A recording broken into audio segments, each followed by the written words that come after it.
My name is Stephanie Fields. I'm 35 years old, and for most of my life, I was the daughter who didn't matter while my brother got treated like royalty. When my grandmother passed, she left me her lakeside cabin in northern Michigan, the one place where I'd ever felt truly seen. It was mine alone. No conditions, no splitting it with David. My parents secretly made their plan. I knew they were setting a trap for me. Then I casually mentioned I'd be out of state for 2 weeks handling work in California. 3 days later, they made their move, and when they walked into that lawyer's office with their forged paperwork, they discovered something that left them absolutely devastated. I still remember the moment I found the text thread on my dad's phone. He thought I'd left it in the kitchen, but I saw everything. How they'd convinced David to play this struggling brother card, how Mom had already contacted a real estate attorney about family hardship clauses, and how they planned to pressure me into signing over the deed the moment I showed any weakness. They had no idea I'd already consulted my own lawyer.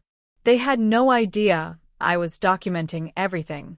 And they definitely had no idea what I had waiting for them when they finally showed their hand. This is a story about the invisible child who refused to disappear. I promise you won't forget it. If you've ever felt invisible in your own family, or you're here because you know what it's like to finally stand up for yourself, subscribe to this channel. You're not alone in this, and I share stories like this because we all deserve to see what happens when the underdog refuses to lose. The lawyer's office smelled like old books and lemon polish. I sat across from Mr. Henderson, my grandmother's estate attorney, while he slid a manila folder across his mahogany desk. Inside was the deed to her lakeside cabin in Traverse City, along with a handwritten note that made my throat tight. "She was very specific about this going to you alone, Miss Fields," he said gently. "No co-ownership, no contingencies." She made that exceptionally clear. I traced my fingers over Grandma Ellen's shaky handwriting. The note was brief. "For my Stephanie, who never needed to be louder to deserve to be heard. This is yours because you earned it by being exactly who you are." I had to blink hard to keep from crying right there in his office. That cabin represented every summer I'd spent with her while my parents were off at David's travel soccer tournaments. Every weekend they'd promised to visit me at college, but canceled because David needed help moving into his fully funded apartment. Every Christmas morning, where my practical gifts, usually things I actually needed like winter tires or grocery store gift cards, sat next to David's designer watches and latest gaming systems. Grandma Ellen had been the only one who showed up to my college graduation. The only one who'd driven 8 hours to be there while my parents were in Florida helping David celebrate finishing his junior year with a beach vacation. She'd sat in that auditorium alone, taking pictures with my phone because she didn't know how to work her own camera, beaming like I'd just won a Nobel Prize. "You worked for this," she told me afterward over dinner. "Not everybody values that anymore, but I do. You remember that, Stephanie." The cabin wasn't massive, just 2 bedrooms, a screened porch, and a dock that stretched into the water, but it was worth close to $400,000. Prime lakefront property that she'd bought decades ago with my late grandfather. She could have left it to all of us equally. She could have put my dad's name on it as executor. She'd done neither. I thought about calling my parents to tell them. I thought about David's face when he found out I'd inherited something valuable without him getting a cut. Then I remembered every birthday where they'd split one grocery store cake between us while throwing him a catered party the week before. Every time they'd asked me to just understand why they couldn't help with my student loans but could finance David's trip to Europe. I thanked Mr. Henderson, tucked the deed into my purse, and walked out into the September afternoon with my grandmother's final gift burning like validation against my ribs. For once, something precious belonged to me and me alone. I should have known my family would never let that stand. I wasn't supposed to be at my parents' house that Tuesday afternoon. I'd told them I had back-to-back client meetings all day, but my 2 o'clock had canceled, leaving me with an unexpected gap. Mom had texted earlier asking if I could pick up her prescription since the pharmacy was near my office, so I figured I'd drop it off and maybe grab a quick coffee with her. Their car was in the driveway, which was normal. What wasn't normal was finding the front door unlocked and voices coming from the kitchen, low, conspiratorial voices that stopped me cold in the entryway. She's not going to just hand it over, Joseph. Stephanie's stubborn when she wants to be. That was my mother, her tone clipped with frustration. She will if we frame it right. My father's voice, steady and calculating. David, you need to really sell the struggling angle.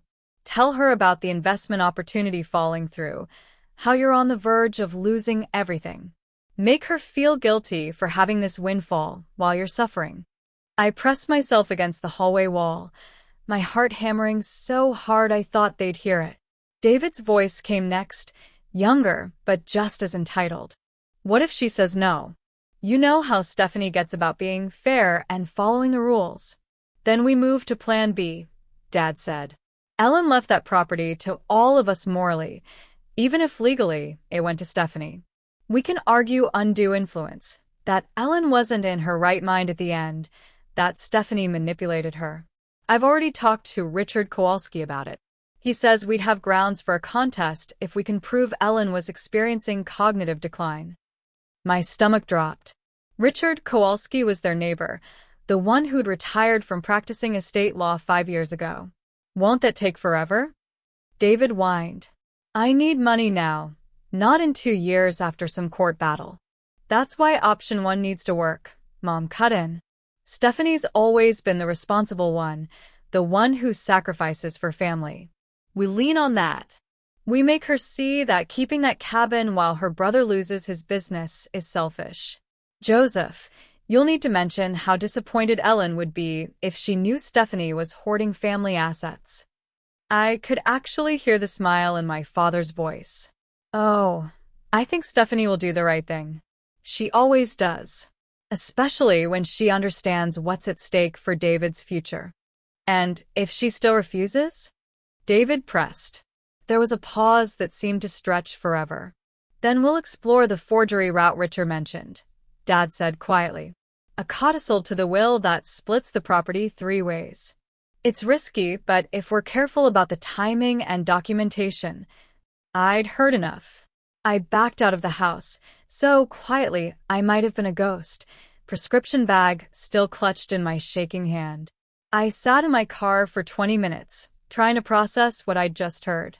My own parents were planning to manipulate me, sue me, or forge legal documents to steal my inheritance. And they were coaching my brother on exactly how to break me down. Sunday dinner at my parents' house had always been a command performance, not an invitation. Even now, at 35 with my own life and my own home, the expectation remained. Show up, smile, pretend everything was normal. This particular Sunday, for days after I'd overheard their conspiracy in the kitchen, I arrived with a bouquet of flowers and my best poker face. Stephanie, sweetheart. Mom kissed my cheek like she hadn't been plotting against me 72 hours earlier. You look tired. Are you sleeping okay? Work's been crazy, I said, which wasn't entirely a lie. I'd barely slept since Tuesday, too busy researching estate law and meeting with my own attorney. But I'm managing. David was already at the table, scrolling through his phone with the practiced disinterest of someone who'd never had to work for his parents' attention. He glanced up just long enough to nod in my direction. Dad poured wine like we were celebrating something. So, Stephanie, have you thought any more about what you're going to do with Ellen's place? There it was. Less than 5 minutes in, and they were already circling. I took a careful sip of wine and tried to look uncertain. Honestly, I'm kind of overwhelmed by it all. The property taxes alone are more than I expected, and there's apparently some roof damage that needs addressing before winter. I wasn't lying about the roof. The inspector's report had come back yesterday. I'm starting to wonder if keeping it is even realistic. I watched my mother and father exchange a look across the table. Quick, triumphant, like hunters spotting wounded prey. Well, you know we're here to help you think through your options, Mom said smoothly. It's a big responsibility for one person to handle alone. That's what I keep thinking, I said, letting my voice crack just slightly. Grandma left me this incredible gift, and I feel like I'm already failing at taking care of it. The insurance requirements for lakefront property are insane, and my savings are pretty much tapped out after the lawyer fees and inspections. David suddenly perked up, right on cue. You know, Steph, if you're stressed about the financial side, maybe we could work something out. Like, I could help with the maintenance costs if we set up some kind of shared ownership thing. The audacity of it nearly made me laugh. He couldn't even wait for the main course. David's got a point. Dad jumped in, his tone perfectly calibrated between concerned and practical. Ellen would have wanted this to be a blessing, not a burden. She'd hate knowing you were struggling under the weight of it. I let silence hang for a moment, taking another sip of wine, watching them lean forward almost imperceptibly. Maybe you're right, I said finally, my voice small and defeated. I just need to think about what the smart move is here. What would actually honor Grandma's memory instead of just drowning in debt trying to keep something I can't afford? Mom reached over and squeezed my hand, her smile warm and entirely fake. That's very mature of you, sweetheart. Very mature. Across the table, David practically glowed with satisfaction. I smiled back and started planning their downfall. Miranda Chen's law office was in a sleek building downtown, all glass and steel that reflected the gray October sky. She came highly recommended by a college friend who'd gone through her own family legal nightmare, and from the moment I sat down in her office, I knew I'd made the right choice. Let me make sure I understand correctly, Miranda said, her pen poised over a legal pad. Your parents are planning to either coerce you into signing over property, contest the will based on false claims of cognitive decline, or potentially forge documents. That's what I heard. I slid my phone across her desk. I recorded our Sunday dinner conversation. Michigan's a one-party consent state, so it's legal. She listened to the entire 18-minute recording, her expression growing more severe with each passing minute. When David's voice came through suggesting the shared ownership thing, she actually shook her head. This is textbook undue influence, she said finally. They're banking on your emotional vulnerability and family obligation. The forgery threat is criminal, and even attempting to contest a clear, legally sound will based on fabricated evidence could get them sanctioned. She looked up at me. How do you want to handle this? I want documentation of everything, I said. I want to make sure that when they make their move, I have irrefutable proof of what they're actually doing. Over the next week, Miranda helped me build an airtight defense. We made certified copies of every document related to Grandma Ellen's estate, the will, the deed, the medical records from her final year that showed zero cognitive decline, even her handwritten notes about why she'd made her decisions. Miranda drafted a formal letter to Richard Kowalski informing him that any involvement in contesting the will would be reported to the State Bar Association. That should scare him off, she said with grim satisfaction. Retired or not, he won't risk his license for your parents' scheme. I installed a security system at the cabin, cameras, motion sensors, the works. Every entry point was monitored, and the footage uploaded directly to cloud storage. I changed all the locks and made sure only I had keys. Then came the harder part. Miranda coached me on how to handle future family interactions. Keep your phone on you at all times, she instructed.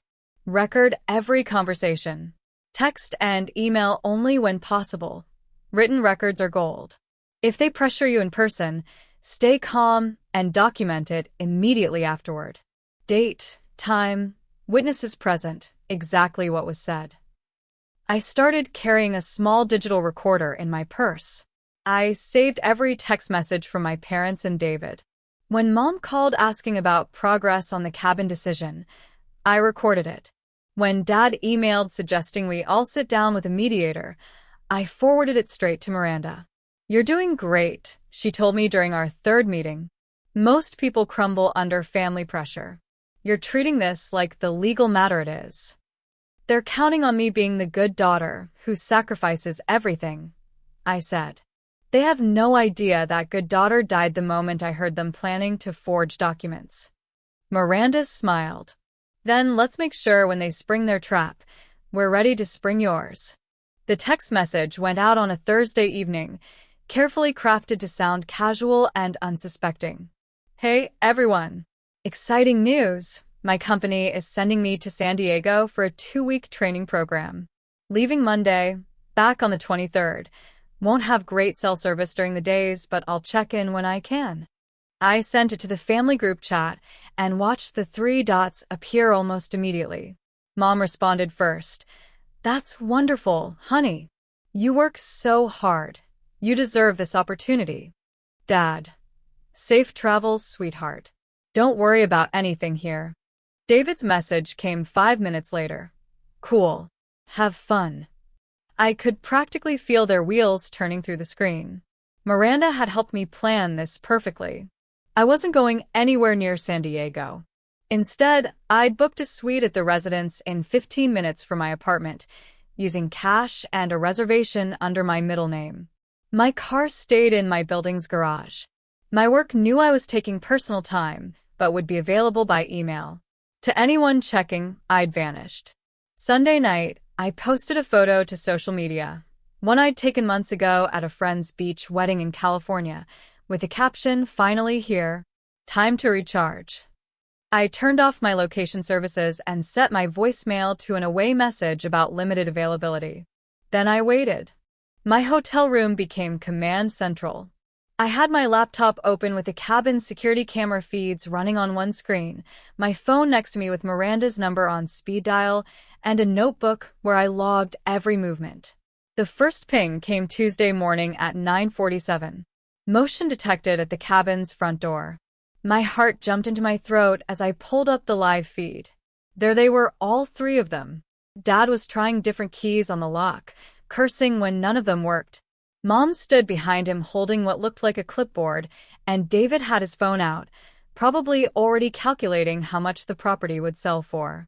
We should just call that locksmith, I heard David say through the audio feed. The cameras had excellent sound quality. Give me a minute, Dad snapped. I don't want this looking like a break-in if anyone asks questions. Joseph, we talked about this, Mom said, her voice tight. We say we're here to winterize the property on Stephanie's behalf. That we have her verbal permission. If anyone challenges us, we're family acting in her best interest while she's away. I was recording every second of this. They spent 20 minutes trying to get in before finally giving up. As they walked back to their car, I heard Mom say, "Call the locksmith. Tell him it's an emergency. Our daughter locked herself out, and we need access. Wednesday morning, first thing." Dad nodded. "And we'll need to move fast once we're in. I want this place listed by Friday."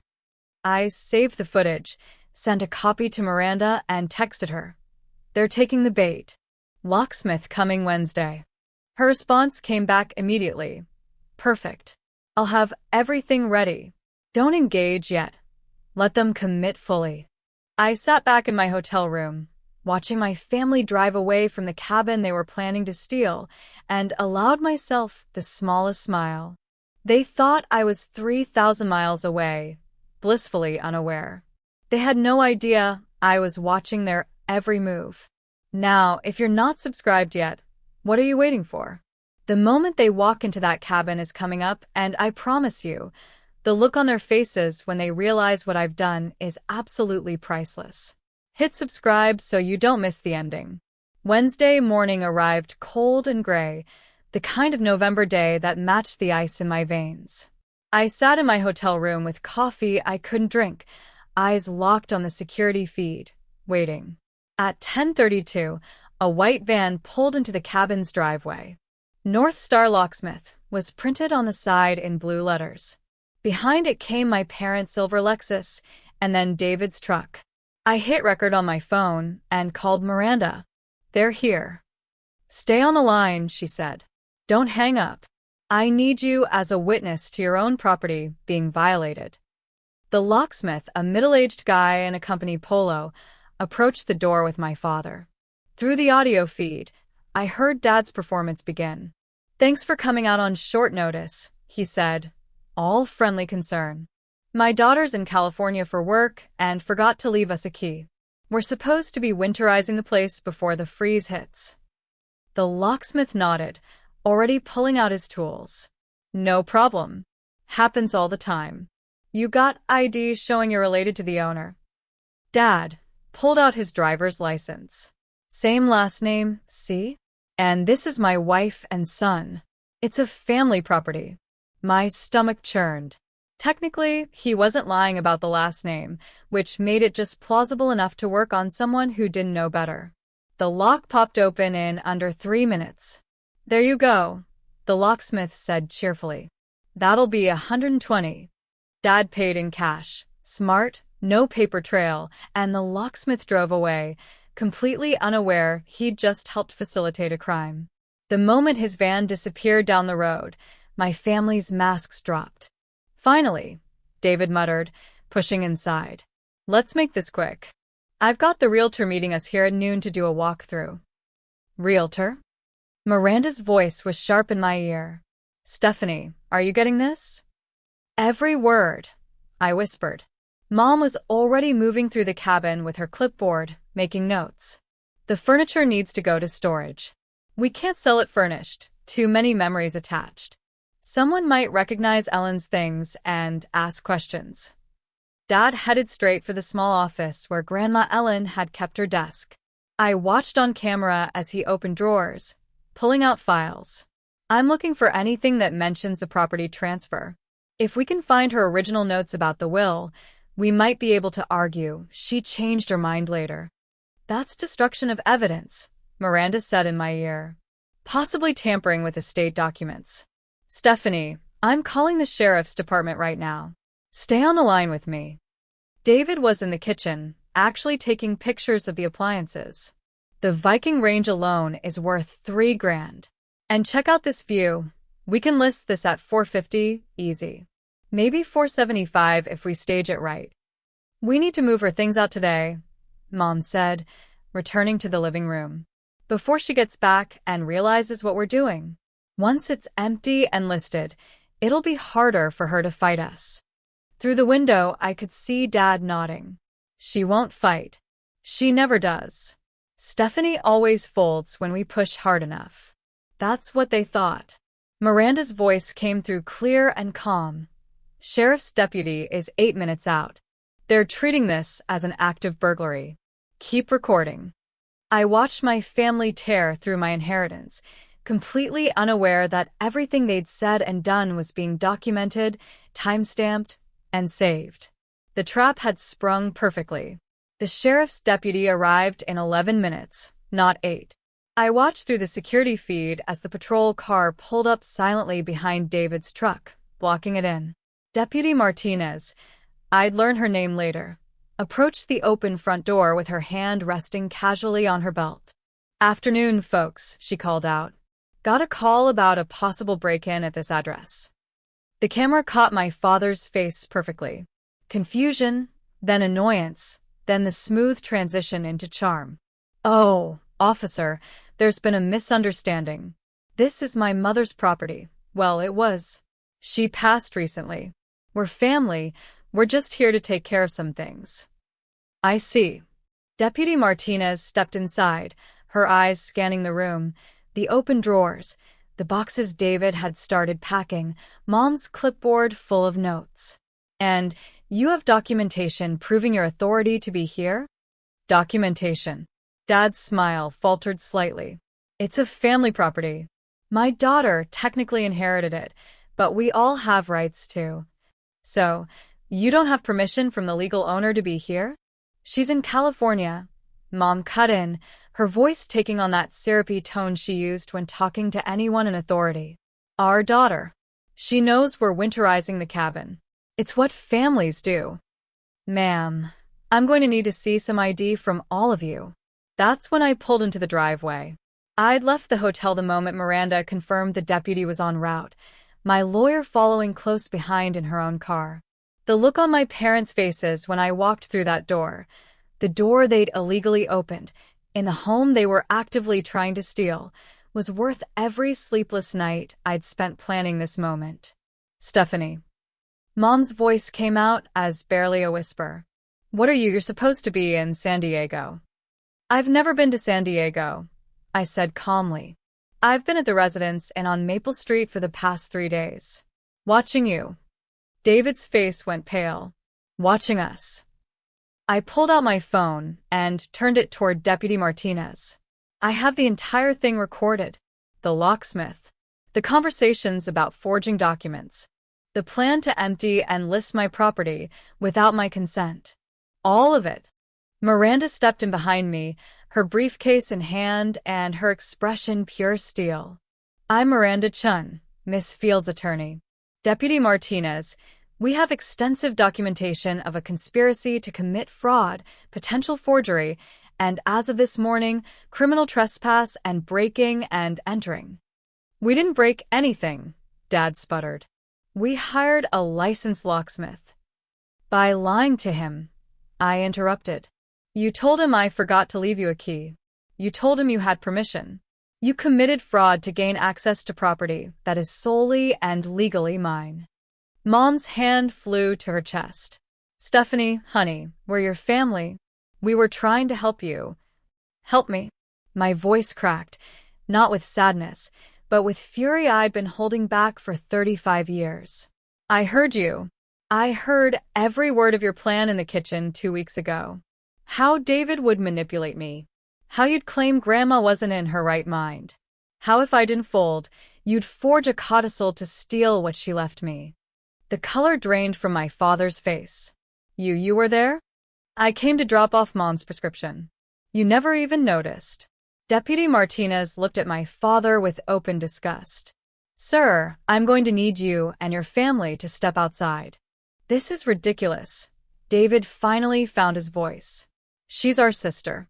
You can't arrest us for trying to manage family property. This isn't family property, Miranda said coldly.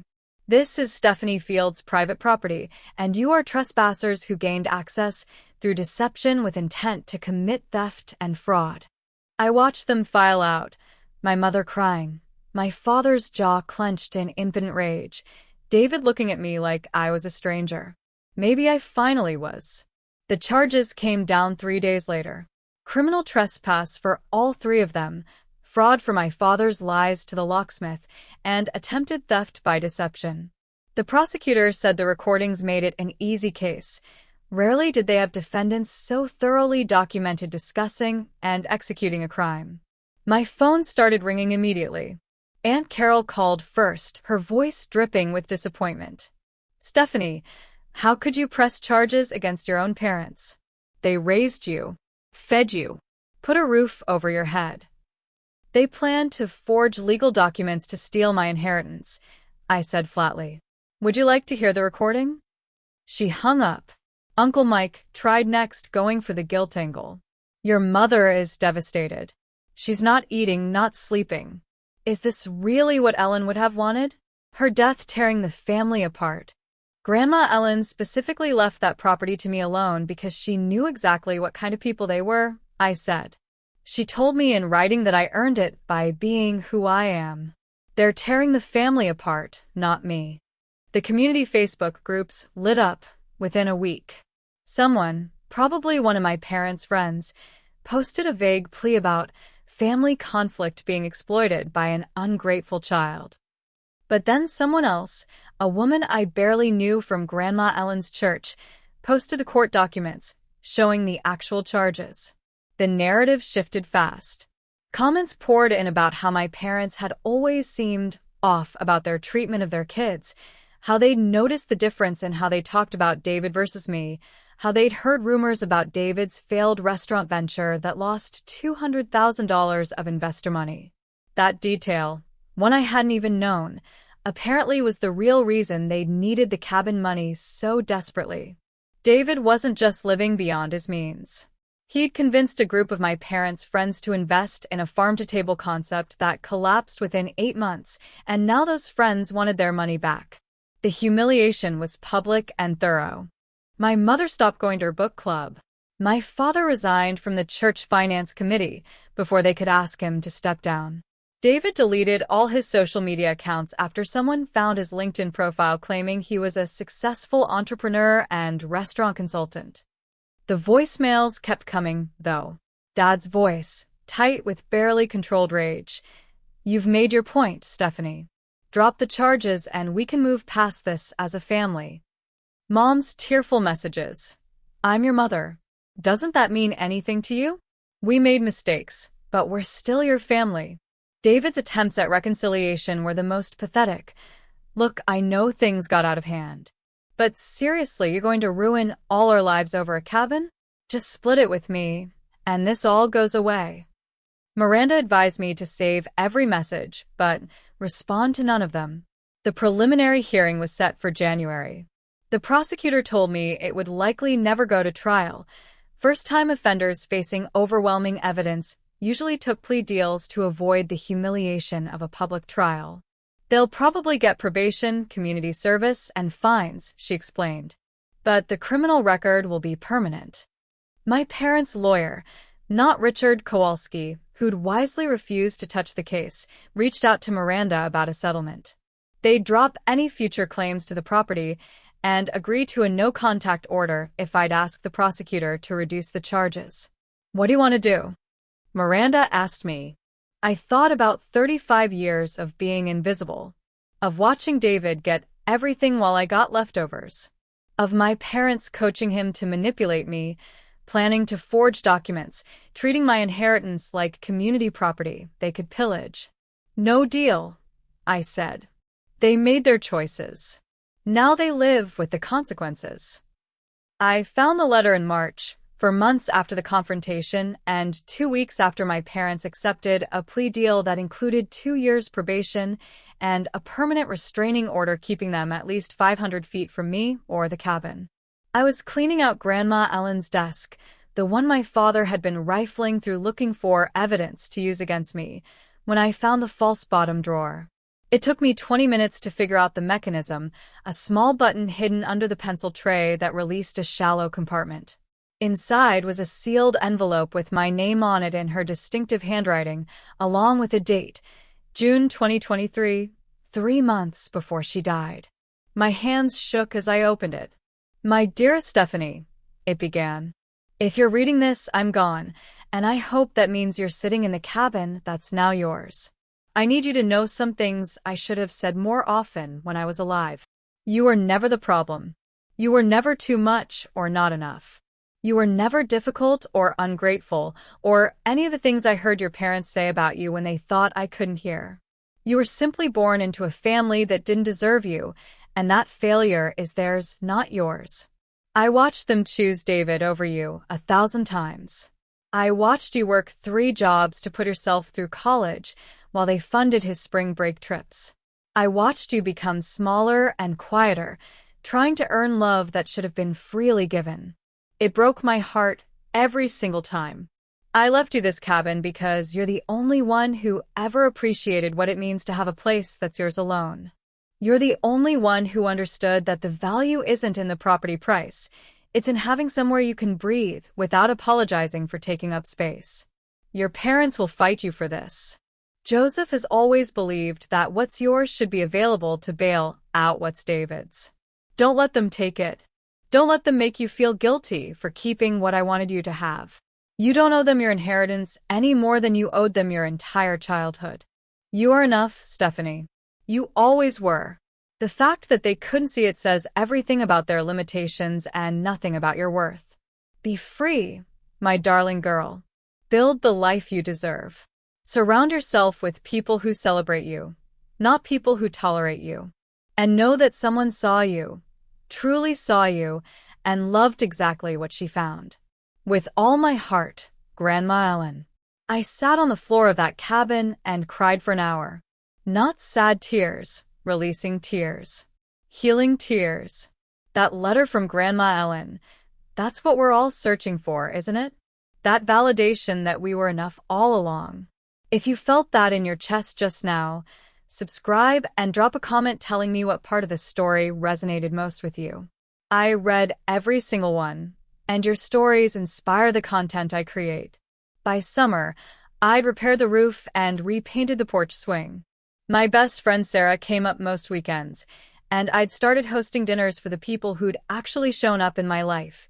Former colleagues who'd become genuine friends, the neighbors who'd brought me casserole after the court case, the woman from Grandma's church who'd posted the truth online when everyone else wanted me to stay silent. One Saturday evening in August, we sat on the dock watching the sunset, and Sarah raised her glass.